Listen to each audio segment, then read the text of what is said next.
네, 할렐루야. 우리 앞에 옆에 뒤에 분들에게 다시 한번 인사하시기 바랍니다. 오늘 거저가지 마시고 꼭 은혜 받고 가시기 바랍니다. 오늘 이렇게 날씨가 요즘 많이 선선해서 그렇지 않아도 에어컨이 없어서 더우면 어쩌나 했는데 충분히 이게 시원한 것 같습니다. 오늘 말씀 들을 때 하나님께서 우리에게 시원하게 우리의 마음을 시원케 하시고 우리의 삶의 모든 묶임들이나 잘못되어 있는 어떤 우리의 생각들이 그리스도 안에서 온전케 되어지고 고쳐지는 시간이 되길 원합니다. 오늘은 제목에서 있는 것처럼요, 거짓 교회와 세속 혁명이라고 하는 말씀으로 두 번째 시간을 갖습니다. 이 말씀을 준비하면서 지난주에 두 번에 충분히 끝날 수 있겠다, 지지난번에요, 그렇게 생각했는데 이것이 두 번에 끝날 수 있는 것이 아니라 너무나 많은 양들을 가지고 있기 때문에 세 번까지, 다음 주까지 계속 이어져야 될 것 같습니다. 우리 지난번에 이 거짓 교회와 세속 혁명에 대해서 얘기하면서 먼저 거짓 교회에 대해서 잠시 지난번에 말씀을 나눴습니다. 구원과 상관없는 교회가 거짓 교회라는 것이죠. 바로 예수 그리스도를 이 땅에 보내주셔서 교회를 통해서 또 그 복음을 전하고 교회를 통해서 죽어가는 영혼들과 또 절망 가운데 있는 사람들을 건져내어서 하나님의 백성을 삼고 또 심판과 멸망 가운데서 그들을 구원하라고 교회를 세워놓았는데 소돔과 고모라의 도시 안에 있는 그런 교회들은 오직 롯 이외에 그 어느 누구도 구원할 수 없는 그런 교회, 노아 시대 당시에는 노아 이외에는, 노아의 가족들 이외에는 아무도 구원받을 수 없는 그런 교회, 그런 상태의 교회라면 교회가 있으나 마나한 죽어있는 그런 교회가 되어버리는 것입니다. 여러분, 우리가 병원에 갈 때 무엇 때문에 갑니까? 병원에 갔는데요, 그 병원이 너무너무 건물이 멋있고 너무너무 훌륭하고 그 간호사들도 또 의사 선생님들도 너무너무 아주 준수하게 생기시고 다 좋고 밥도 그 병원 밥을 보니까 호텔에서 나오는 밥처럼 너무너무 맛있는데 그런데 단 한 명도 못 고쳐요. 그렇게 좋은 시설을 갖고 있고 앰뷸런스도 아주 멋진데 그런데 단 한 사람도 그 병원에 오면 살리지 못해요. 그럼 여러분, 시설 좋다고 가겠습니까? 아무도 그런 병원에는 가지 않을 거예요. 주님께서 이 땅에 교회를 세웠는데 이 하나님과의 멀어진 관계, 하나님을 대적하며 원수처럼 살아왔던 이 관계를 예수 그리스도의 복음 안에서 그들이 노임받고 해방받고 하나님과의 친밀한 관계로 바뀌고 심판과 멸망 가운데 죽을 수밖에 없는 운명의 사람들이 예수 안에서 고침받고 새로워져서 새로운 삶을 살도록, 그래서 하나님의 백성으로서의 거듭난 삶을 살도록 이 땅에 교회를 세웠는데 그 교회에 갔더니 단 한 사람도 구원받은 사람이 없어요. 단 한 사람도 하나님의 자녀로 거듭나는 사람이 없어요. 그러면 여러분, 이 교회가 정상적인 교회입니까? 결코 정상적이지 않은 것이죠. 예수님께서 교회에 대해서 뭐라고 말씀하셨냐면은 너희는 세상의 빛이다, 세상의 소금이다, 이렇게 말씀하셨습니다. 여러분, 교회가 세상에 뭐라고요? 빛이라는 거예요. 주님께서 어두움 가운데, 절망 가운데, 슬픔 가운데, 죽음 가운데 있는 이 세상에 예수 그리스도의 빛, 복음의 빛, 하나님의 빛을 비추어서 그 두려움과 절망에 있는 사람, 앞뒤를 분간하지 못하고 캄캄함과 어두운 가운데 헤매고 있는 영혼, 어떤 도움도 받을 수 없는 그러한 영혼이 하나님의 도움을 받고 예수 그리스도 안에서 새롭게 살아가도록 하나님께서 교회를 세웠단 말입니다.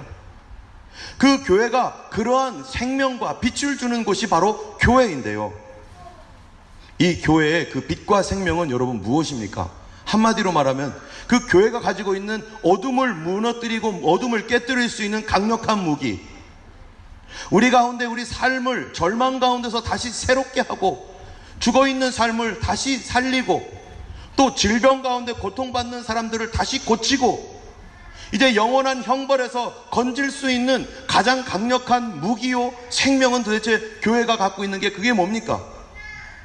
돈입니까? 돈으로 그런 거 할 수 없잖아요. 사랑입니까? 사랑을 아무리 한다고 해도 그런 거 할 수 없잖아요. 바로 하나님께서 우리에게 주신 것은 바로 복음인 것입니다. 복음을 통해서만 구원을 얻는 것이죠. 그래서 이 복음을 어떻게 얻는가? 여러분, 복음이라고 하면 막연하잖아요. 근데 이 복음을 한마디로 모든 복음의 내용들을 오늘 몇몇 가지를 말씀드리겠지만 그 복음을 이 복음을 도대체 어떻게 얻어서 우리가 영생을 얻고 하나님의 자녀가 되고 절망과 죽음에서 건져 나올 수 있는가? 성경에서는 뭐라고 말합니까? 마가복음 1장 15절에 때가 찼고 하나님 나라가 가까웠으니 회개하고 복음을 어떻게 하라고요? 믿으라. 너무나 단순한 거였어요. 복음을 위해서 목숨을 바쳐라. 복음을 얻기 위해서, 생명을 얻기 위해서 너 힘써서 기도해라. 힘써서 너 착한 일을 해라. 이런 게 아니에요. 단순하게 마가복음 1장 15절에 복음을 믿으라. 때가 되었다. 이제 믿어라. 사람이요, 믿는 것도 때가 있습니다.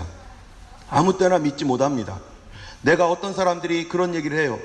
내가 이제 지금은 그냥 막 살다가 나중에 좀 한가해지고 괜찮아지면 그때 믿지. 여러분, 내가 믿고 싶어서 믿어집니까? 아닙니다. 여러분, 봄과 여름과 가을과 겨울이 있는데 농사꾼이 좀 쉬었다가 내가 그냥 한가할 때 그냥 벼 심지, 논농사할 때 씨앗을 뿌리지. 여러분, 내가 계절을 결정합니까? 계절이 내가 뿌려야 할 시간을 결정합니까? 계절이 내가 뿌릴 시간을 결정하는 거예요. 구원의 결정적인 시간은 나에게 있습니까? 하나님께 있습니까? 하나님이 갖고 있는 거예요. 내가 아무 때나 믿고 싶다고 믿어지면 그거는 내가 만든 구원이겠죠. 내가 만든 믿음이겠죠. 다 거짓이고 가짜인 것입니다. 믿음이라고 하는 것은 하나님의 선물이고 하나님이 주실 때 받아 누리는 것이지, 내가 원한다고 아무 때나 마치 내 거인 양 그렇게 할 수가 없어요. 그렇기 때문에 때가 찼을 때, 때가 되었을 때 주 예수 그리스도를 영접할 때에 영접함으로 말미암아 우리가 하나님의 백성, 자녀가 되는 것입니다. 그것을 통해서 어떤 일이 일어납니까? 요한복음 1장 12절에 영접하는 자, 곧 그 이름을 믿는 자, 그게 뭡니까? 복음을 믿는 자, 믿는 자들에게는 하나님의 자녀가 되는 권세를 주셨으니 이는 혈통으로나 사람의 뜻으로 나지 아니하고 하나님께로서 난 자들이니라 하신 말씀처럼, 바로 하나님의 뜻대로 우리가 예수 그리스도를 영접하고 하나님의 때에 영접할 때, 믿음으로 영접할 때, 우리에게 복음을 영접할 때 오는 결과가 뭐라고요? 하나님의 자녀가 되는 권세라는 것입니다. 우리가 무슨 수로 하나님 자녀 됩니까? 나와 같은 사람이 무슨 노력을 해서 하나님의 자녀가 됩니까? 그런데 하나님께서요, 복음의 말씀을 영접함으로 하나님의 자녀가 되는 권세를 우리에게 주셨다는 거예요. 단순하게 믿음으로 말미암아 그 은혜를 우리에게 베푸신 분이 하나님이신 것입니다. 때문에 이 하나님의 자녀가 되었다라고 하는 이 말은 무슨 의미입니까? 그동안에는 우리에게는 부모님이 없었다. 나를 돌봐줄 수 있는 어느 누구도 없었다. 내 인생이 무너지건 깨지건 부서지건 어떻게 되건 아무도 나보다 능력 있는 분이 어떠한 일로도 나를 도와줄 수가 없었는데, 어느 날 내가 예수 그리스도의 복음을 영접하는 그 순간부터 나에게 영원하신 아버지가 생겼고, 나에게 은혜로운 아버지가 생겼고, 나를 보호하시고 나를 도와주시는 아버지가 나에게 생겼는데, 그분이 누구이신가? 바로 예수 그리스도를 보내주신 하나님이라는 것입니다. 할렐루야. 우리는 고아가 아닙니다. 이 놀라우신 은혜를 언제 우리가 얻는다고요? 내가 원할 때 얻는다고요? 아닙니다. 하나님께서 믿으라 하실 때, 주님께서 기회를 주셨을 때, 주님께서 때가 차서 이제 그리스도께로 돌아오라고 할 때, 그 때가 언제입니까? 어떤 사람은 어려울 때고, 어떤 사람은 슬픔에 젖어 있을 때고, 사람들이 잘 나가고 괜찮을 때는요, 아무도 주님께로 오지 않습니다. 그러나 하나님의 때가 되었을 때 주님이 부르시는 걸 보세요. 성경에 보면은 어떤 사람을 부르십니까? 약한 사람을 택하고, 학식이 없는 사람을 택하고, 병든 사람을 택하고, 부족한 사람을 택하여서 지식 있다고 하고 부자라고 하고 대단하다고 하는 사람들을 오히려 하나님께서 부끄럽게 하신다고 하신 것처럼, 하나님은 바로 우리의 연약할 때, 우리가 가난할 때, 심령이 가난하여서 무엇인가를 찾고 있을 때, 바로 그때가 하나님이 나를 부르시는 때고, 그 시간을 우리가 놓치지 말아야 될 것입니다. 이것은 바로 믿음을 통해서 나타나는데요. 여러분, 성경 말씀을 보면은 로마서 10장 9절 말씀 함께 읽겠습니다. 9장 10절입니다. 내가 만일 내 입으로 예수를 주로 시인하며 또 하나님께서 그를 죽은 자 가운데서 살리신 것을 내 마음에 믿으면 구원을 얻으리니, 사람이 마음으로 믿어 의에 이르고 입으로 시인하여 구원에 이르느니라. 여러분, 구원이 뭡니까? 구원이 뭐예요? 여러분, 이 세상에 살아가는 사람들이요, 어느 누구도 돌봄을 받지 못하고 그러다가 잘못하면 죽을 수도 있는데, 그런데 구원이라는 건 뭡니까? 우리에게 아버지가 생겼다는 것이죠. 우리를 나를 도우신 하나님을 나의 아버지로 영접할 수 있게 되었는데, 그게 무엇 때문이에요? 예수 그리스도를 주로 고백하고 마음에 믿고 그를 영접할 때 하나님이 나의 아버지가 되시는 것입니다. 또 성경 말씀을 보면 같이 읽겠습니다. 가로되 주 예수를 믿으라. 그리하면 너와 내 집이 구원을 얻으리라 하고, 갈라디아 3장 5절 너희에게 성령을 주시고 너희 가운데서 능력을 행하시는 이의 일이 율법의 행위에서냐 듣고 믿음에서냐? 듣고 믿음에서가 아니냐? 우리가 주의 말씀을 듣고 믿을 때 뭐라고요? 성령도 주시고 우리 가운데 능력을 행하신다. 여러분, 우리의 삶의 가장 큰 문제는 무능력하다는 것입니다. 내가 하고 싶어도 안 된다는 거예요. 나의 힘에는 한계가 있다는 거예요. 내가 질병을 고칠 수 없고 나의 가난을 고칠 수 없고 나의 성격도 못 고치고 나의 감정도 이길 수 없는 나를 누가, 그분의 능력이 나에게 덮어주시고 그분의 능력이 임할 때 그거 어떻게 된다고요? 우리가 어떨 때, 듣고 믿을 때 하나님의 능력이 우리와 함께 하셔서 우리를 고치시고 새롭게 하실 때, 그때 우리가 할 수 있는 게 뭡니까? 그게 바로 간증인 것입니다. 우리 주변에 우리 교회도 여러분들이 간증을 갖고 있잖아요. 언제 간증을 얻습니까? 내가 연약했을 때, 내게 능력이 없었을 때 그 하나님께서 그 권능의 팔로 나를 어두움과 절망에서 건져주시는 것. 그것이 어떻게 되느냐? 바로 복음의 메시지를 듣고 예수님을 영접할 때 일어나는 그런 놀라운 일인 것입니다. 바로 주님께서 이 복음을 어디에다 맡기셨는가? 성도들과 교회에 맡기셨다는 거예요. 그렇기 때문에 교회의 무기와 교회의 생명과 교회의 존재의 가치는 오직 복음에 있는 것이고, 그렇기 때문에 사도행전 3장 15절에 이렇게 말합니다. 가서 성전에 서서 이 생명의 말씀을 다 백성에게 말하라. 무슨 말씀이요? 생명의 말씀. 들으면 구원받고 믿으면 생명을 얻는 생명의 말씀을 전하라는 거예요. 사도행전 1장 8절에도 보면은요, 오직 성령이 너에게 임하시면 너희가 권능을 받고 예루살렘과 온 유대와 사마리아와 땅끝까지 이르러 내 증인이 되리라. 여기서 증인이 뭡니까? 증인이 witness란 말이에요. I witness. 내가 목격하고 내가 직접 체험한 것을 증거하게 될 것이다. 언제요? 성령이 임하시면. 그런데 성령을 주시고 너희 가운데 능력을 행하시는 이의 일이 율법에서냐 듣고 믿음에서냐? 바로 듣고 믿음으로 성령을 영접하고 성령을 받게 되고, 그 성령으로 말미암아 내 삶에 능력이 나타나고 하나님이 내 주변에서 능력을 행하심으로 말미암아 예수님의 증인, 하나님 믿었더니, 예수 믿었더니 내 눈이 열렸습니다. 예수 믿었더니 우리 자녀의 질병이 고침받습니다. 예수 믿었더니 모든 상황이 변해버렸습니다. 예수 믿었더니 나의 이 묶여있는 이 심령이 새로워졌습니다. 이것이 바로 우리 삶 가운데 있는 복음의 능력입니다. 여러분, 복음은요, 개인에게 뿐만 아니라 사회에도 엄청난 영향을 미치는 것이 바로 복음입니다. 우리가 늘 얘기했던 것은 복음이 개인적으로 어떻게 영향을 미쳤는지를 지금까지 항상 얘기해 왔어요. 그런데 오늘은 조금 더 사회에, 이 복음을 영접한 사회, 복음을 영접하지 않은 사회, 복음을 거부한 사회, 복음을 받아들여서 많은 사람들이 교회가 생기고 예수를 믿고 거듭난 사람들이 많은 사회에 어떤 일이 일어났는가는 이번 주 다음 주에 걸쳐서 계속해서 증거할 말씀인데요, 오늘은 그 전반부로서 복음이 사회에 어떤 영향을 미치고 가정에는 어떤 영향을 미칠 것이고 또 우리 교회에는 어떤 영향을 미치며, 그리고 그것을 통해서 우리는 참된 것인지 잘못된 것인지를 분별할 줄 아는 눈을 갖기를 예수님의 이름으로 축원합니다. 오늘 본문 말씀을 보면요, 시편 2편 1절에서 3절까지를 먼저 한번 읽어보겠습니다. 같이 한번 읽어보겠습니다. 어찌하여 이방 나라들이 분노하며 민족들이 헛된 일을 꾸미는가? 세상의 군왕들이 나서며 관원들이 서로 꾀하여 여호와와 그 기름 부음 받은 자를 대적하며 우리가 그들의 맨 것을 끊고 그의 결박을 벗어버리자 하는도다. 여기 보면은 뭐가 나오냐면, 어찌하여 이방 나라들 분노하고 민족들, 그런 민족들이 헛된 일을 하고 있다는 거예요. 그런데 그들이 하는 헛된 일이 뭔가? 2절입니다. 세상의 군왕들이 나서며 관원들이 서로 꾀한다는 거예요. 여러분, 세상의 군왕 누굽니까? 히브리 언어는 멜레크라고 하는 건데, 이 왕을 말하는 통치자. 관원들도 똑같아요. 관원들도 통치자를 말하는 것입니다.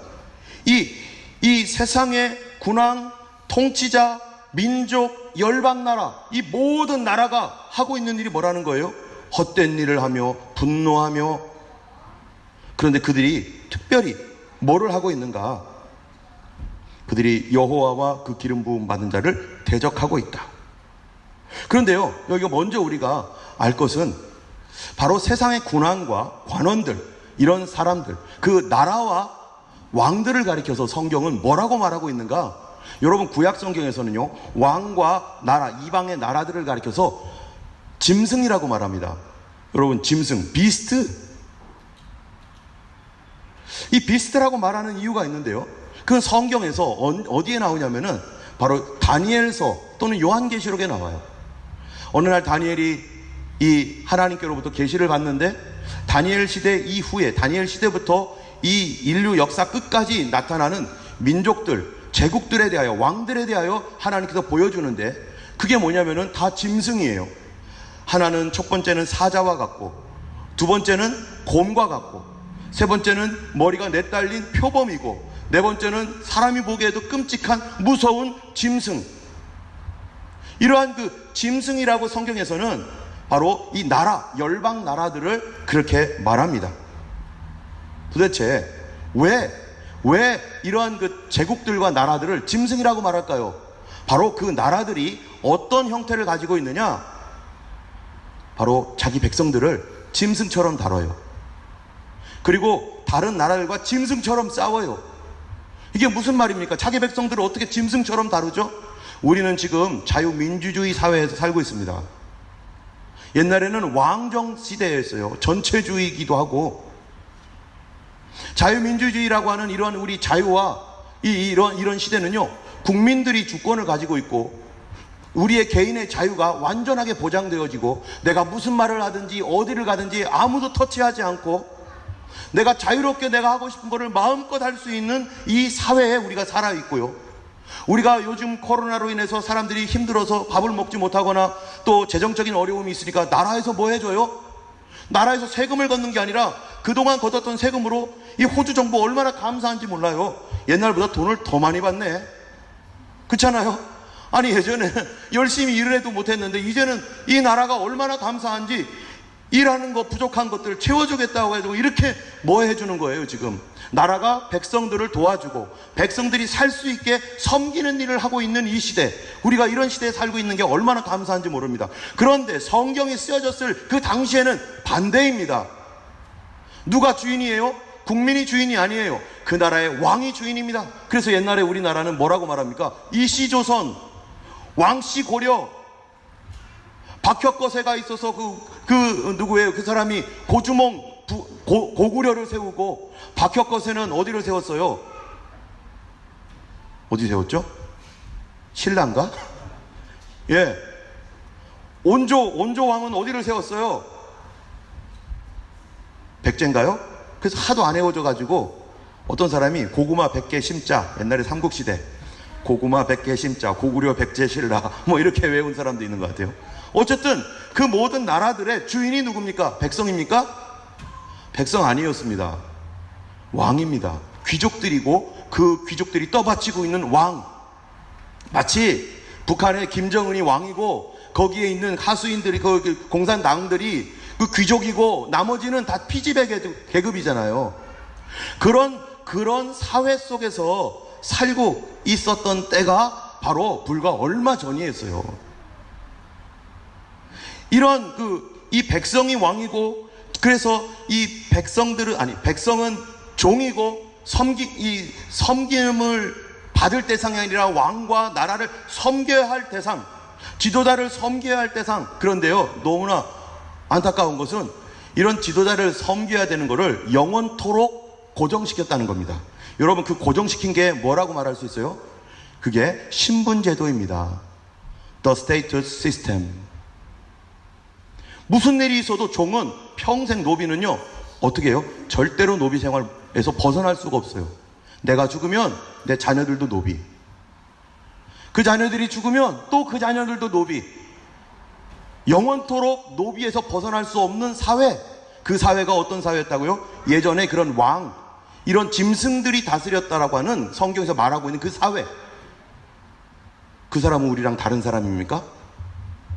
그리고 왕들과 귀족들은요, 평생 뭐 하는 사람들이에요? 섬김을 받고 남들을 지배하고 자기 멋대로 다스리고 그리고 죽이는 것도 마음껏 할 수 있는, 평민들의 자녀들을 데려다가 군대에 동원해가지고 자기의 이 세상적 욕심, 땅의 욕심 때문에 전쟁을 일으켜서 사람들을 죽이고 살상하는, 그래도 아무도 백성들이 왕이니까 그럴 수 있지, 우리는 왕을 위해 봉사해야지,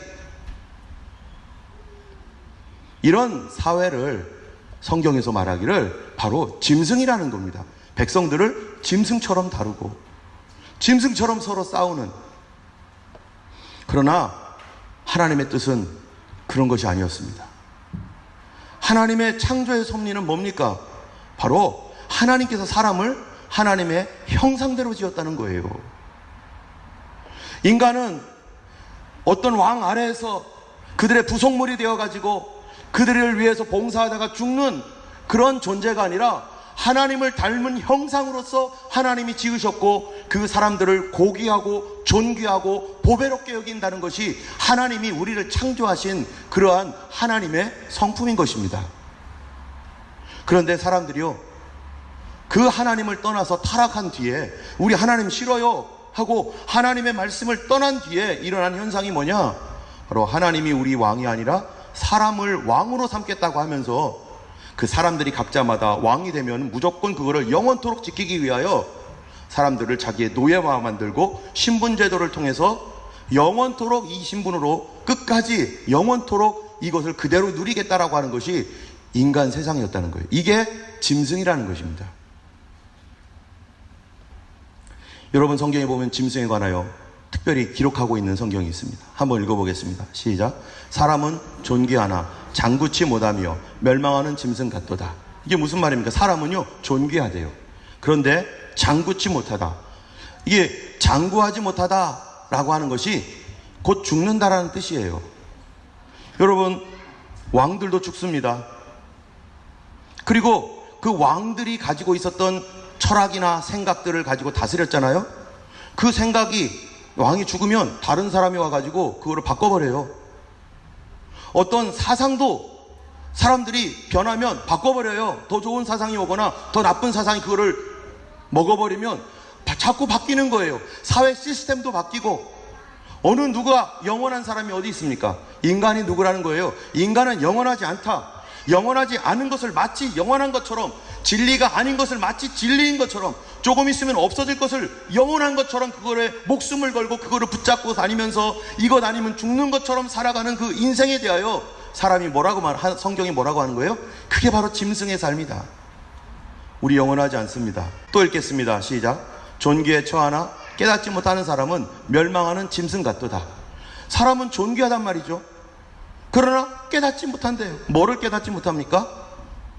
내가 하나님의 자녀요, 하나님이 나를 그분의 형상으로 지으신 존귀한 자요, 하나님이 계시다라는 것을 깨닫지 못하는 사람은 마치 멸망하는 짐승과 같다. 하나님을 알지 못하고 하나님의 말씀과 하나님의 뜻을 이해하지 못하고 오해함으로 말미암아, 그래서 마치 인간은 멸망하는 잡혀 죽을 짐승처럼 그렇게 살아간다는 거예요. 하나님께서 주신 자유, 하나님께서 주신 권리와 평등, 또 생명의 소중함, 이런 것들을 인간 왕을 섬기는데 다 빼앗겨버리고 자기 자신은 아무것도 아닌 것처럼 죄와 노예 시스템에 의해서 그들이 살아가는 것. 그래서 로마서 3장 9절을 읽어보면 이렇습니다. 같이 읽겠습니다. 그러면 어떠하뇨? 우리는 나으뇨? 결코 아니라 유대인이나 헬라인이나 다 죄 아래 있다고 우리가 이미 선언하였느니라. 여러분, 죄 아래 있다는 게 뭡니까? 하나님 없이 살아간다는 얘기입니다. 하나님의 도우심과 구원함 없이 살아가는 것이 바로 죄 아래 있는 건데요. 왜 우리는 그런 시스템 아래에서, 그런 신분제도 아래에서 과거에 살았습니까? 그들이요, 도둑질을 마다한 거예요. 사람들이 그것이 옳은 줄 알고 신분제도가 그렇게 가니까, 옛날에 그렇잖아요. 노예들은 우리는 뭐를 알겠어요. 우리는 다 그렇게 사는 거죠. 그렇게 사는 게 맞는 거죠. 우리는 종이잖아요. 우리는 노예잖아요. 우리는 왕을 섬겨야죠.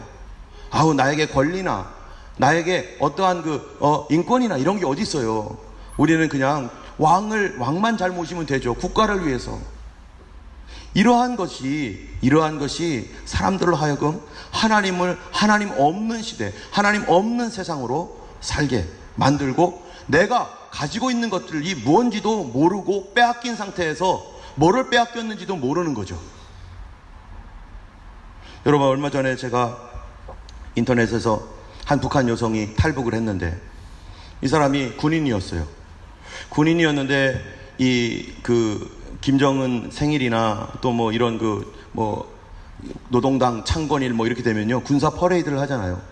군사 퍼레이드를 하면 북한 군인들 어떡합니까? 뭐 이렇게 착착 이런 거 연습을 하는데, 그 열병식에 이제 동원이 됐습니다. 그거를 벌써 몇 개월 전부터 열병식에 동원이 되는데, 이거를 줄을 맞추고 막 멋지게 걸어가기 위해서 착착착착 가다 보면요, 사람들이 허리가 다 부서진대요. 심지어 내장까지 파열이 된대요. 그래서 복대 있잖아요, 복대. 이 복대를 꽉 졸라매고 그 다음에 이 일을 하는 거예요. 물도 한 모금 마실 수 없고 그 끝날 때까지 그 일에 집중하면서 살다가 많은 사람들이 쓰러지고 병을 얻고 심지어 죽기도 하고 그런답니다. 그런데 이 사람도 그거를 하다가 그만 쓰러졌는데요, 하반신 마비가 왔어요. 하반신 마비가 돼가지고 이 병원에 가가지고 치료를 받는데 이게 치료 불가인 거예요. 재활을 해가지고 일어나야 되는데, 너 이제 끝났다, 너 끝났다 하면서 사람들이 너 이제는 더 이상 일어날 수 없다 하는데, 이 사람이 이를 악물고 재활 치료를 했답니다. 드디어 자기가 이제 일어서서 꼿꼿하게 걸을 수 있게 되었고, 나중에 이 사람이 북한을 탈출해가지고 남한으로, 한국으로 왔어요. 한국으로 와서 이 인터넷에서, 이 어떤 TV에서 이 사람이 인터뷰를 하는데, 그 사람이 맨 처음에 와가지고 너무 놀란 게 뭐냐면은, 한국 군인들이 이 자기 옆에다가 물통 있잖아요, 물통을 차고 훈련하다가 목마르면 아무 때나 먹고, 아무 때나 물 먹는 걸 보고 너무 놀랐다는 거예요. 아니, 왜 물을 이렇게 먹죠? 아니, 이렇게 먹지 이거 어떻게 먹어요? 물 허락받고 먹어야 되는 거 아니에요? 간부한테 허락받고 물 먹어야지 왜 이런 걸 먹냐는 거예요. 아니, 내가 목마르면 먹는 거지, 그걸 무슨 물 먹는 걸 허락을 받아요? 자기는 이게 너무 놀랬대요.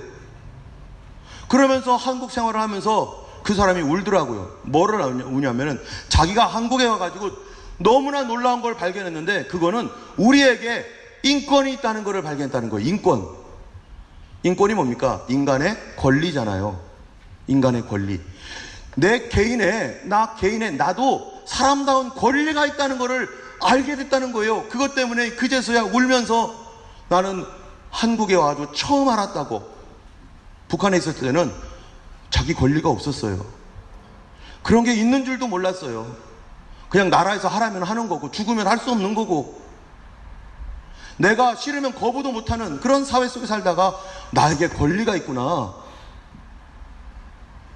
여러분, 이 땅에 살면서 하나님께서 우리에게 기본적으로 모든 사람을 하나님의 형상으로 지으시고, 그리고 그로 말미암아서 누리도록 주셨던 이 권리가 있음에도 불구하고, 성경에 보니까 요한복음 10장에 보면요, 도둑이 오는 것은 도둑질하고 죽이고 멸망시키려는 것뿐이요, 내가 온 것은 양으로 생명을 얻게 하고 더 풍성히 얻게 하라는 것이라. 누구한테 뺏겼어요? 도둑들한테. 언제 뺏겼는지도 모르게 나의 자유, 나의 인권, 나의 평등함, 내가 누릴 수 있는 권리 다 뺏겨버렸다는 거예요. 이것이 개인의, 국가 안에서의 개인뿐만 아니라 우리의 영혼도 사단에게 이런 걸 다 뺏기고 살아가는 사람 많습니다. 그런데 뭘 뺏겼는지를 모르고, 왜 뺏겼는지도 모르고, 뺏기는 게 당연한 줄 알아요. 우리가 복음 아래 있어야만 뭔 줄 압니다. 그런데 이 짐승들이 하는 말을 들어보세요. 우리 다시 한번 읽어볼 때, 이 2절, 3절 다시 한번 읽어보겠습니다. 시작. 세상의 군왕들이 나서며 관원들이 서로 꾀하여 여호와와 그의 기름 부음 받은 자를 대적하며, 우리가 그들의 맨 것을 끊고 그 결박을 벗어버리자 하는 도다. 이 세상이 뭐 하냐면, 하나님의 백성들, 하나님이 창조한 사람들을 어떡하냐? 바로 하나님을 대적하고 기름 부음 받은 자를 대적한다는 거예요. 메시지 전하지 못하게. 그리고 하는 말이 맨 것을 끊고 결박을 벗어버리자. 이게 무슨 말입니까? 하나님이요, 이 세상 군왕들과 나라들이 짐승처럼 백성들을 대우하고 사람들을 그렇게 짐승처럼 가지고 노는 것에 대하여 그들을 제재하는 말씀, 그들을 결박하는 말씀, 그렇게 하지 말라고 했던 이 모든 것들을 자기들은 부담스럽다는 거예요. 이거를 깨버리고 이걸 내 마음대로 해야 되는데 왜 못하게 하느냐고. 하나님의 것들을, 하나님의 사람들을 어떻게 한다고요? 자기 소유물로 삼아서 내가 원하는 대로 움직이게 하고 내가 필요하면 쓰고 필요 없으면 버리는 그러한 소유물이 되게 해서 내가 왕이 되고 지배자가 되어서 살아야 되는데 왜 하나님은 그런 거 못하느냐고, 왜 나를 이렇게 올감했냐고 이런다는 겁니다. 여러분, 우리 요즘 집에서 개를 많이 길러요. 개를 기르면은 집에 개를 기르는 이유가 뭐예요? 개가 재롱을 부리고 좋고 우리 유익하니까 개를 기르겠죠. 그런데 어떤 사람은 잘못 기른 개가 있어요. 그래서 개가 너무 이쁘다 보니까 주인을 물어도 그냥 놔둬요. 이게 버릇이 돼가지고 개가 올라타고 주인을 물고 아이들을 겁을 주고 그걸 알아요. 자기가 이렇게 하면은 주인을 혼내줄 수 있겠구나, 아이들을 이렇게 하면은 무섭게 할 수 있겠구나, 이걸 알아요. 그래서 자기가 주인 노릇하려고 해요, 짐승이. 근데 어떤 싸나운 개들은 어떻습니까? 싸나운 개들은 그냥 놔두면요 큰일 납니다. 이런 개들을 데리고 다닐 때 반드시 목에 줄을 매야 돼요. 입에 입마개를 씌워야 돼요. 그렇지 않으면 이것들이 누구를 물을지 어떤 일을 할지 모르는 거예요. 만약에 우리가 살면서 호랑이를 키운다고 해보세요. 사자, 곰 이런 거 키운다고 해보세요. 반드시 줄과 결박을 가지고 그걸 다스리지 못하면 그것이 나를 먹고 그걸 나를 지배하게 되는 것이죠. 그런데 이 세상을 성경에서는 짐승이라고 말하면서 그 군왕들과 과거의 그런 왕들과 통치자들이 뭐라고 한다고요? 하나님 말씀 듣고 야 그거 싫어, 우리 멋대로 할 거야, 하나님을 대적하고 그 말씀하신 기름 부음 받은 자를 대적하여서 그들의 맨 것을 끊고 결박을 벗어버리자. 그들이 하는 게 뭐라고요? 하나님을 대적하는 일, 하나님을 거부하는 일. 여러분, 이거를 통해서 우리는 복음이 뭔지 알아야 됩니다. 그들이 하나님을 거절하고 기름 부음 받은 자를 대적하는 것, 그거는 뭡니까? 아까 얘기한 대로 하나님께서 창조한 사람을 자기 소유물로 가져가겠다는 겁니다. 하나님의 형상으로 사람이 창조되었는데 그 사람들의 형상, 하나님의 형상을 소중하게, 그 생명들을 소중하게 여기지 않고 내 소유물로 내가 쓰고 싶은 대로 쓰고 일회용처럼 막 해버리겠다는 거예요. 여러분, 이 사람이요 고귀하잖아요. 왜 사람이 고귀합니까? 성경에서는 인간을 왜 고귀하다고 말합니까? 바로 사람은 하나님의 형상으로 지음받았기 때문이죠. 하나님의 형상으로 지음받은 사람들에게는 뭐가 있어요? 인격이 있어요. 여러분, 인격이라는 게 뭡니까? 인격, 우리에게 있는 인격. 인격은 나만 가지고 있는 거예요. 나 개인의 가장 독특한 나예요. 그런데 이 인격이 보호를 받아야 되고 침해를 받으면 안 돼요. 왜 그럴까요? 하나님도 뭐를 갖고 있기 때문에, 우리가 하나님의 형상이니까 하나님도 하나님의 신격이라고 해야 되겠죠. 우리가 이해하기 쉽게 그냥 인격이라고 하면은, 내가 하나님을 대하고 하나님께 나아갈 때 하나님의 인격을 침해하면 됩니까? 안 됩니까? 하나님께 함부로 해서 하나님의 인격을 침해하면 안 되죠. 마찬가지로 하나님의 형상을 닮은 우리의 인격도 하나님이 우리를 침해해서도 안 되고, 또 사람들이 그 인격을 침해해가지고 짓밟아버리면 안 되는 거죠. 왜냐하면 하나님이 고귀하기 때문에 그분의 형상을 닮은 나도 고귀한 거예요. 하나님께서 우리가 그분의 형상을 닮았기 때문에 우리가 하나님께 뭔가를 할 때 하나님의 허락을 받고, 하나님 이렇게 해도 돼요? 하나님 이렇게 하면 어떨까요? 하는 것처럼 누군가가 나에게 뭔가를 하려고 할 때 인격적으로 대하는 사람은요 허락을 받습니다. 동의를 받아요. 내가 이렇게 하려고 하는데 해도 괜찮겠어요? 심지어 어린아이들한테도 그러잖아요. 하준아, 엄마가 이렇게 하는데 너 괜찮아? 시원아, 아빠가 이렇게 하는데 너 오케이? 좋아? 그러면 아, 좋아요 좋아요. 그러면은 아, 그래 우리 하자 이렇게 하지만 나 싫어요. 어린아이인데 나 못해요, 안 할래요. 그러면은 억지로 시킵니까? 그거는 그 아이의 인격을 침해하는 거잖아요. 하나님께서 우리에게 주시는 그 생명의 소중함이라는 것은 우리의 인격을 소중하게 다루신다는 겁니다. 내가 허락하지 않으면 하나님도 하지 않는다는 거예요. 만약 내가 원하지 않는데 강제로 하면은 그거는 상처를 받죠. 여러분 한번 계시록 3장 20절 읽어보겠습니다. 볼지어다 내가 문 밖에 서서 두드리노니 누구든지 내 음성을 듣고 문을 열면 내가 그에게로 들어가 그로 더불어 먹고 그는 나로 더불어 먹으리라. 뭐라고요? 하나님이신데, 예수님이신데 우리 마음 문 밖에서 문을 두드린대요. 주님이 원하시면 힘 있잖아요. 문을 부숴버리고 들어가면 되는데 왜 안 믿어? 믿어버려야지 하고서 문 부시고 어깨로 부시고 확 들어가가지고 믿어! 이러면 되는데 주님이 안 하신다는 거예요. 네가 문 열 때까지 나는 여기서 있을 거야. 계속 문 두드리고 있을 거야. 너가 문을 열지 않으면 나는 바깥에서 이렇게 기다리고 있을 거야. 이게 하나님의 인격이고 성품입니다. 우리 성도들의 인격과 성품이 뭐예요? 그런 거 아니겠어요? 가정 안에서 누가 참된 하나님의 형상의 사람입니까? 아무나 함부로 그를 대하지 않고 그에게 동의를 구하고 그에게 물어보고, 그런 것이 좋은 가정 아니겠어요? 가정 안에서 아이들에게도 그렇게 물어보고. 교회에서는 어떻겠어요? 뭔가를 할 때 성도님들하고 서로 얘기할 때 어떻겠냐고, 괜찮겠냐고. 물론 하나님께 먼저 물어봐야겠지만요, 하나님 우선이지만, 그러나 물어보는 거잖아요. 교회에서도 하나님께 물어보고 성도들에게도 물어보고. 국가는 어떻게 하겠어요? 국가에서는 국민들에게 물어보는 거죠. 그게 국회의원이 있는 거 아니에요? 반대하는 사람도 있잖아요. 반대당이 있으면 반대당을 막 쳐내려가지고 너희들 반대만 하니까 없어져, 너희들 반대 못해, 다 끝내버려, 다 감옥 가버려. 이런 거는 독재 나라죠. 반대하는 사람들도 어떻게든지 뭐예요? 설득해야 되는 거 아니에요? 아, 찬성하자, 같이 좀 해보자. 안 되면 기다리고. 그게 민주주의고 그게 정상적인 이 사회죠. 그게 바로 성경적인 거죠. 그런데 내 마음에 안 든다고요? 반대당 다 무시해버리고 쳐내는 거. 그건 비인격적인 거죠. 하나님이 누구십니까? 하나님은 우리가 문을 주님께서 똑똑똑 아까 얘기했죠? 주님의 시즌에 나를 두드릴 때 내가 주님 저 여기 있어요 하고 문 열어주기를 기다리시는 하나님, 내가 허락할 때까지 기다리시는 하나님, 그게 바로 하나님의 성품입니다.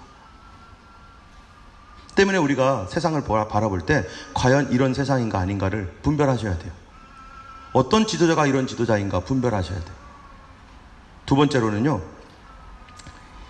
이 세상의 왕된 그 관원들과 이 군왕들이 자기가 왕이라고 믿고 있어요.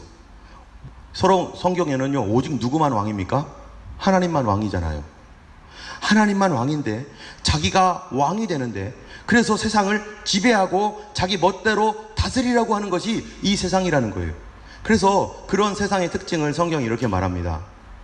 한번 읽어보겠습니다. 시작. 예수께서 제자들을 불러다가 가라사대 이방인의 집권자들이 저희를 임의로 주관하고 그 대인들이 저희에게 권세를 부리는 줄 너희가 알거니와 너희 중에는 그렇지 아니하니 너희 중에 누구든지 크고자 하는 자는 너희를 섬기는 자가 되고 너희 중에 누구든지 으뜸이 되고자 하는 자는 너희 종이 되어야 하리라. 인자가 온 것은 섬김을 받으려 함이 아니라 도리어 섬기려 하고 자기 목숨을 많은 사람의 대성물로 주려 함이니라. 여기 보면은 이방인의 집권자들이 저희를 임의로 어떻게 해요? 자기 마음대로, 자기들이 원하는 대로 주관하고, 그리고 대인들이 권세를 부리면서 힘으로 누르는 거, 그런 거 세상 왕들이 하는 거 아니냐, 세상 왕 그렇게 하는 거 아니냐. 그런데 하나님은 어떤 하나님이신가? 우리의 참된 왕이신 예수 그리스도 하나님은 어떤 하나님이신가? 하나님이 본래 주신 왕은 어떻다는 거예요? 그 다음 말씀에 너희 중에는 그렇지 아니하니 너희 중에 누구든지 크고자 하는 자는 섬기는 사람이 왕이라는 겁니다. 지배하는 자가 왕이 아니라 섬기는 자가 왕이라는 거예요. 왕이라고 하는 직분, 지도하는 직분은 남들에게 섬김을 받는 게 아니라 섬기고, 지배하는 게 아니라 도와주는 직분이라는 거예요. 그런데 이 세상의 군왕들과 세상은요, 다 지배하려고 하는 거예요.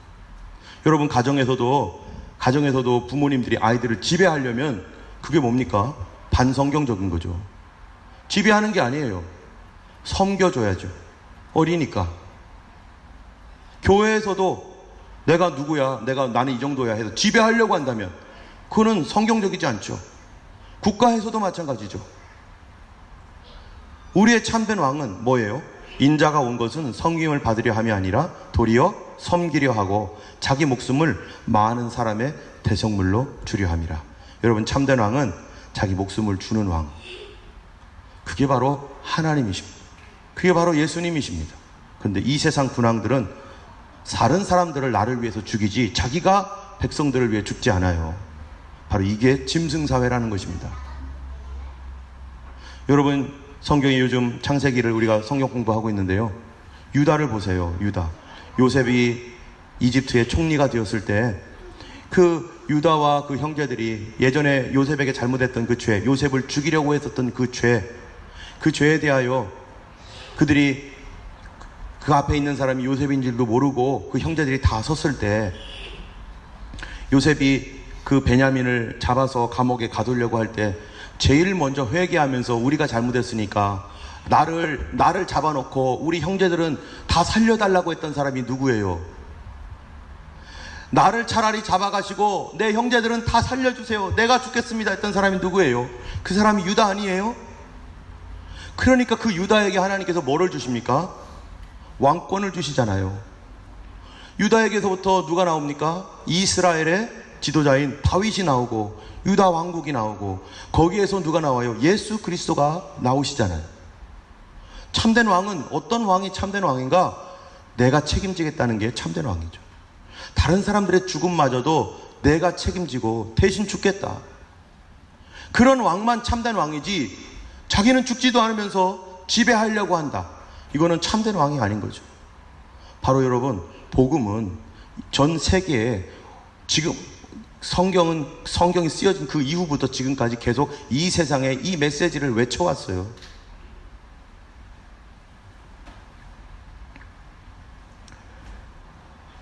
세 번째로는요, 중요한 건데, 마지막으로 세 번째는 결박을 끊자라는 거예요. 이들이 하는 말이. 여기 보면은 그 맨 것을 끊고 결박을 벗어버리자 하는도다. 여러분, 나쁜 짐승, 무서운 짐승은 어떻게 합니까? 더 세게 결박을 해야죠. 더 사악하고 더 악독한 짐승은 더 강력하게 묶어야죠. 그래서 성경을 짐승이라고 하죠. 성경은 마귀를 짐승이라고 말하잖아요. 뱀이라고 말하고. 그런 것들은 더 강력하게 결박을 해야 됩니다. 그 얘기는 이들이 강력하게 사람들을 지배하려고 하기 때문에, 그래서 기름 부음 받은 자가 와서 그런 것들을 강력하게 묶는다는 것이죠. 사악한 영은 죽이고 멸망하여서 사람들을 자유를 상실하고 그런 사회를 만들어 가려고 하는 것이, 그래서 노예 삼으려고 하는 것이 그들의 원하는 것입니다. 그런데 특별히 그들이 대적하는 게 누구냐면은 기름 부음 받은 자를 대적한다는 거예요. 여러분, 기름 부음 받았다는 게 누굽니까? 기름 부음 받은 자가 누굽니까? 성경에서 구체적으로 복음적으로 얘기하면요, 예수님을 대적한다는 거잖아요. 기름 부음 받음이라는 것은 무엇입니까? 성령을 받았다, 성령을 충만하게 받았다라는 것이 그 기름 부음 받았다는 것이잖아요. 그런데 그 성령이 하시는 일이 무엇입니까? 여러분, 기름 부음 받은 자를 대적하는데, 그러면은 그 기름 부음 받은 것을 대적한다라는 것은 사단이 영이고 그런 그 악한 군왕들이 하는 일인데, 바로 기름 부음이 도대체 뭐기 때문에 그럴까요? 여러분, 성경 한번 볼까요? 한번 읽어보겠습니다. 같이 읽겠습니다. 하나님이 나사렛 예수에게 성령과 능력을 기름 붓듯 하셨음에 저가 두루 다니시며 착한 일을 행하시고 마귀에게 눌린 모든 자를 고치셨으니 이는 하나님이 함께 하셨습니다. 여기 보면은 성령과 능력을 무엇 붓듯? 기름 붓듯. 성령과 능력을 기름 붓듯 하셔서 하신 일이 뭐냐? 착한 일을 행하시고 마귀에게 눌린 모든 자를 어떻게 해요? 고치신다는 거예요. 해방시킨다는 거예요. 악한 영에게 눌려있는 자를 해방시키는 영이 바로 기름 부음 받은 바로 성령이시라는 거예요. 성령의 역사, 기름 부음 받음의 역사는 사람을 해방시키고 자유롭게 한다는 것입니다. 여러분, 그리스도 안에서 자유를 누리고 있습니까? 아니면 묶여 있습니까? 한번 읽어보겠습니다. 시작. 주 여호와의 신이 내게 임하였으니 이는 여호와께서 내게 기름을 부으사 가난한 자에게 아름다운 소식을 전하게 하려 하심이라. 여기 보면은 기름 부었다는 거예요. 기름 부음이 하는 일이 뭔가? 하나님의 영이 우리에게 역사하셔서 하는 일이 뭔가? 한번 읽어볼까요? 시작. 나를 보내사 마음이 상한 자를 고치며. 여러분, 기름 부은 자는, 기름 부음은 내 마음의 상함을 고칩니다. 나를 상하게 하지 않아요. 성령 충만 받았는데, 성령 받았다고 했는데 어떤 사람이요, 계속 마음이 상해요. 과연 성령 받은 사람이 그럴까? 그렇지 않습니다. 성령의 기름 부음은 사람을 상한 마음을 치료합니다. 두 번째로는요, 포로된 자에게 자유를. 게임에 중독되어 있거나 담배나 술에 쩔어 있거나 마약에 중독되어 버리고 내가 원하지 아니하는 어떤 것에 포로가 되어 가지고 꼼짝달싹하지 못하는 그런 상태에 있는 사람을 기름 부음이 뭐예요? 풀어주시고 자유롭게 하시고 놓여주시고. 하나님의 성령은 바로 이런 일을 하시는 분이에요. 우리로 자유롭게 다니게 하시는 거예요. 또요, 여호와의 은혜의 해와 우리 하나님의 신원의 날을 전파하여 모든 슬픈 자를 위로하되. 하나님의 성령 기름 부음은 은혜를 받게 하신다는 겁니다. 은혜는 뭡니까? 거저 주시는 거죠. 하나님께 자유롭게 나가고 내가 아무것도 한 거 없어도 하나님께서 나에게 호의를 베풀어 주시고, 페이버, 호의를 베풀어 주셔서 그분이 잘 봐주시는 거. 우리 하나님의 신원의 날, 신원이 뭡니까? 원망이 있고 아픈 마음이 있고 원통함이 있는데 그거를 풀어주신다는 거예요. 우리의 마음을 풀어줘서 우리를 해방하고 자유롭게 하고 즐겁게 하고. 또요, 무릇 시온에서 슬퍼하는 자에게는 화관을 주고, 우리가 비록 범죄하고 죄인일지라도 용서하고 빠르게 용서하시고 빠르게 회복시키시고. 여러분, 우리 자녀들이 슬퍼하고 괴로워하는데 부모님이 그래 한번 너 10년 동안 한번 그렇게 있어봐라 해가지고 10년 동안 안 고쳐주고 하는 부모님이 있겠어요? 당장 달려가자고 해가지고 병원에 가서 고치려고 하죠. 하나님께서 슬퍼하는 자를 빠르게 화관을 씌워주시고 희락의 기름 다시 기쁨으로 즐겁게 하고 슬픔을 대신하여 찬송할 수 있는 사람으로, 다시 찬송 부를 수 있는 사람으로 다시 우리를 회복시켜 주시는 그분이 누구예요? 기름 부으신 성령이라는 것입니다. 성령의 특징이 있어요. 성령은 뭐 하시는 분일까요? 같이 읽어볼까요? 시작. 주는 영이시니 주의 영이 계신 곳에는 자유함이 있느니라. 성령님은 우리를 그리스도 안에서, 하나님의 말씀 안에서 자유를 주시는 분이십니다.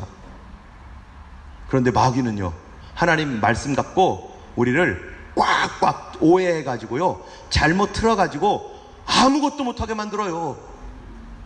여러분, 잘못된 종교, 잘못된 교회, 잘못된 나라에 뭐가 없을까요? 자유가 없습니다. 잘못된 가정 뭐가 없습니까? 자유 없습니다. 남편은 아내를 자유롭게 안 해요. 아내는 남편을 자유를 안 해요. 자녀들에게 자유를 안 줘요. 그냥 무조건 따라가야만 하는 거예요. 여러분, 복음이라는 게 뭡니까? 복음이라는 것이 나 개인에게는요, 하나님 앞에서 내 생명의 소중함, 그리고 하나님 앞에서 나의 자유의 소중함, 나에게 인격적 권리가 있고, 이런 것들이 복음이고, 그 안에 이 예수 그리스도의 복음이 영접되어질 때 우리 안에 나를 그렇게 묶고 있던 온갖 잘못된 생각과 사상들과 습관들과 이런 것들을 기름 부으심을 통해서, 그 예수의 피와 성령의 기름 부으심을 통해서 해방시키는 것이 내 개인적으로 복음이고, 그래야 하나님 자녀로서 하나님이 아버지가 되시는 게 복음이고, 두 번째로 그러한 복음을 영접한 사회 어떻게 되겠어요? 백성들에게 자유를 주고 사람들의 살아갈 수 있는 권리를 주고 인격을 보장해주는 그런 사회. 우리 주님께서 갈라디아서 5장 1절 3절 읽어보겠습니다. 그리스도께서 우리로 자유케 하려고 자유를 주셨으니 그러므로 굳게 서서 다시는 종의 멍에를 매지 말라. 형제들아 너희가 자유를 위하여 부르심을 입었으나 그러나 그 자유로 육체의 기회를 삼지 말고 오직 사랑으로서 서로 종 노릇하라. 여러분, 사랑하면 종이 됩니다. 사랑이 없으면 억지로 종시키잖아요. 그럼 그건 진짜 노예예요. 우리가 하나님을 사랑함으로, 그런 하나님을 사랑함으로 주님 기꺼이 나 주님 말씀 따를 거야. 그러잖아요. 우리가 옛날에 여러분들의 아내나 남편과 결혼할 때 그 결혼 전에 얼마나 사랑했어요. 그래서 하자는 대로 다 해줬잖아요. 그 옛날 이런 노래가 있어요. 나는 내가 좋아서 뭐가 됐다고요? 아시나요 이 노래? 순한 양이 되었지 늑대 같은 인간이. 나는 내가 좋아서 뱀 같은 인간이 순한 양이 되었지. 우리가 주님을 사랑하면 하나님께 늑대같이 대하고 옛날에 뱀처럼 대했던 사람이요, 하나님 사랑하면 부드러워져서 양처럼 변합니다. 누가 하라고 해서 합니까? 자발적으로 하는 거죠. 교회는요, 자발적인 헌신이 있는 곳이고 하나님을 사랑함으로 우리가 주님 앞에 무릎 꿇는 곳이 진짜 믿음이죠. 꿇으라고 해서 꿇습니까? 하나님 그런 거 원하지도 않습니다. 하나님은 내가 주님의 그 은혜에 감격하여서 하나님께 기쁨으로 나를 드리길 원하고, 천국 가서 우리가 어떻게 하길 원해요? 하나님 너무 감사해요. 그래서 맨날 뭐 한다고요? 옛날에 얘기했죠. 어떤 애가 엄마 천국에 가면 첫 번째 날 뭐예요? 예배하지. 둘째 날은요? 예배하지. 이상하다. 셋째 날은요? 예배하지. 그럼 일주일 내내 예배해요? 그렇지? 엄마 나 안 갈래요. 이런다잖아요. 왜요? 감사한 게 없어. 천국 갔는데도 나 같은 죄인 구원하신 하나님 은혜 난 평생도록 영원토록 감사할 거야. 이게 천국 가는 사람의 마음이고, 하나님 나라 가서 진짜 죽을 뻔했네, 진짜 끝날 뻔했네, 이 하나님 안 믿어서 예수님 없었으면 진짜 죽을 뻔했네, 나는 영원토록 감사할 거야. 이게 천국이지.